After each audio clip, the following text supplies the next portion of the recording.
बिस्मिल्लाहिर्रहमानिर्रहीम। अस्सलाम वालेकुम। शेफ़ उज़्मा की किचन देसी पकवान में खुशामदीद। आज मैं आपके साथ बहुत ही ज़बरदस्त रेसिपी शेयर करने लगी हूँ। आज हम बनाएंगे बीफ यखनी पुलाव। तो चलिए रेसिपी की तरफ बढ़ते हैं। किलो गोश्त लिया है। गोश्त को हमने अच्छी तरह से वॉश कर लिया है। अब हम इसको बॉईल करेंगे। बॉईल करने के लिए हमने यहाँ पर पानी लिया है। पानी हमने इतना लेना है कि गोश्त उसमें डिप हो जाए, या फिर इतना लेना है कि उसमें गोश्त अच्छी तरह से गल जाए और मज़ेदार सी यखनी भी तैयार हो जाए। साथ ही लेंगे हम यहाँ पर 1 टेबल स्पून नमक, साथ ही लेंगे हम यहाँ पर अदरक लहसुन का पेस्ट 1 टेबल स्पून। हम इसको कवर करके बंद कर देंगे आधे घंटे के लिए। जब इसका प्रेशर डाउन होगा तो हम इसको खोल लेंगे। आधा घंटा गुजर चुका है। यहाँ पर हमने प्रेशर कुकर खोल लिया है। जैसे ही प्रेशर कुकर का प्रेशर डाउन होगा तभी आपने खोलना होगा। यहाँ पर आप देख सकते हैं गोश्त अच्छी तरह से गल चुका है। अब हम इसमें डालेंगे ऑयल। ऑयल जो है तो हम लेंगे यहाँ पर हाफ कप। अब हम डालेंगे इसमें 3 अदद बड़े साइज़ के प्याज। प्याज को हमने ब्राउन कर लेना है।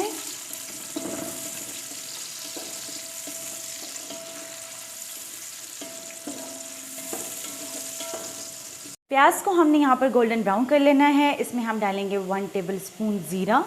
ज़ीरा डालने के बाद हम इसमें डालेंगे 2 टेबल स्पून पानी। ढक्कन रख के हमने इसको 5 से 6 सेकंड तक कवर कर देना है। इसको हमने ज़ीरे का तड़का लगाया है, जिसके साथ पुलाव का बहुत ही ज़बरदस्त टेस्ट आता है।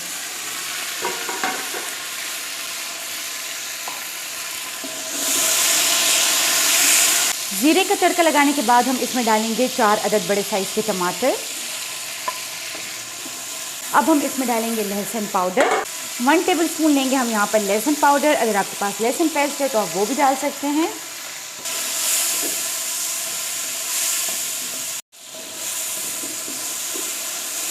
टमाटरों को हमने अच्छी तरह से भून लिया है। अब हम इसमें स्पाइसेस डालेंगे।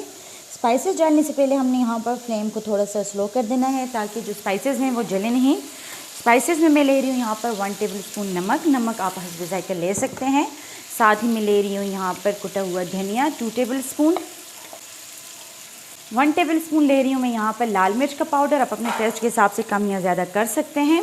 साथ ही लेंगे यहाँ पर हाफ़ टेबल स्पून ज़ीरा। ज़ीरे के हमने स्टार्ट में तड़का भी लगाया था, लेकिन इसको जब हम दोबारा डालेंगे तो इसका टेस्ट डबल हो जाएगा। स्पाइसेस को हमने अच्छी तरह से मिक्स कर लेना है। साथ ही हम इसमें डाल लेंगे 4 टेबल स्पून पानी। पानी डालने से हमने मसालों को अच्छी तरह से भून लेना है, ताकि ये जले नहीं और इनका टेस्ट बहुत ही अच्छे तरीके से आ जाए। हाफ़ टेबल स्पून लेंगे हम यहाँ पर गरम मसाला। स्पाइसेस को हमने अच्छी तरह से भून लेना है। मसाले को हमने अच्छी तरह से भून लिया है। आप देख सकते हैं इससे ऑयल सेपरेट हो चुका है। मसाले इसमें अच्छी तरह से भून चुके हैं। अब हम इसमें डालेंगे बॉईल किया हुआ गोश्त।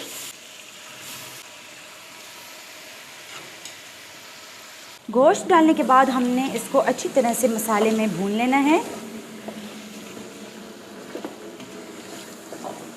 गोश्त को हमने यहाँ पर भून लिया है। अब हम इसमें यखनी ऐड करेंगे। यखनी हमने इतनी ऐड करनी है जितने कि हमने चावल लिए हैं।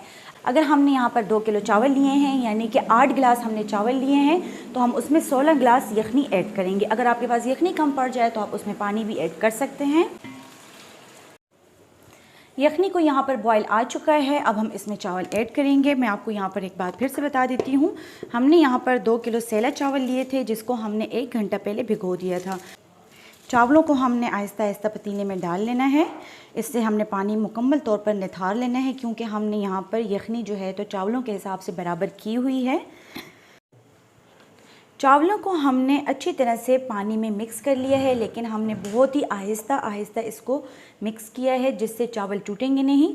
इस पॉइंट पर आप इसमें नमक और मिर्च टेस्ट कर सकते हैं। अगर आपको कम लगे तो आप इसमें ऐड कर सकते हैं। यहाँ पर हम डाल लेंगे 1 टीस्पून चिकन पाउडर।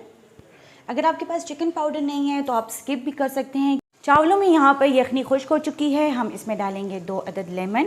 लेमन को हमने यहाँ पर अच्छी तरह से निचोड़ लेना है। लेमन नहीं है तो आप सिरका भी ऐड कर सकते हैं, सोया सॉस भी ऐड कर सकते हैं। मैं यहाँ पर 2 अदद लेमन ले रही हूँ। लेमन डालने के बाद मैंने यहाँ पर 4 अदद हरी मिर्च ली है।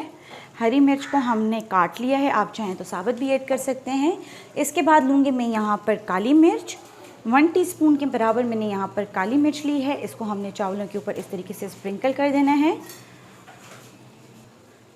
काली मिर्च डालने के बाद हम इसके ऊपर डालेंगे गरम मसाला ½ टी स्पून। यहाँ पर हमने थोड़ा सा पुदीना लिया है, पुदीना इसके ऊपर हम डाल देंगे इस तरीके से फैलाकर। इससे इसमें मिंट का बहुत ही अच्छा फ्लेवर आता है। अब हमने इसको दम लगा देना है। ढक्कन को हमने एक मोटे से कपड़े के साथ जो है तो कवर कर दिया है। ऊपर से हमने वेट रख देना है और आंच हमने इसकी नीचे दम वाली रख देनी है और 15 से 20 मिनट के लिए हमने इसको दम पर रख देना है। 20 मिनट हो गए हैं। अब हम इसका दम खोल कर चेक कर लेंगे। माशाल्लाह बहुत ही ज़बरदस्त इसकी खुशबू आ रही है, इसकी लुक भी बहुत ही ज़बरदस्त है। तो चलिए इसको चेक करते हैं। यहाँ पर आप देख सकते हैं ये कितने ही खिले खिले बने हैं। अक्सर जब आप यखनी पुलाव बना रहे होते हैं तो वो चावल टूट जाते हैं, लेकिन इस तरीके से आप बनाएंगे तो कभी भी नहीं टूटेंगे, इंशाल्लाह बहुत ही ज़बरदस्त बनेंगे। तो चलिए इसको डिश आउट करते हैं।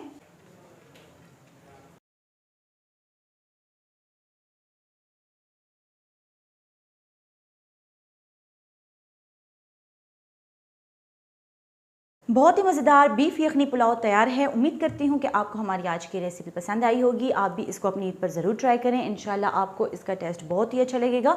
मज़ीद हेल्दी और मज़ेदार रेसिपीज़ देखने के लिए हमारे यूट्यूब चैनल को सब्सक्राइब कर लें, फेसबुक पेज को लाइक कर लें और इंस्टाग्राम पर हमें फॉलो करें। तो चलती हूँ, दुआ में याद रखिएगा। इंशाल्लाह फिर मुलाकात होगी आसान, मज़ेदार और हेल्दी रेसिपी के साथ। शुक्रिया, अल्लाह हाफ़िज़।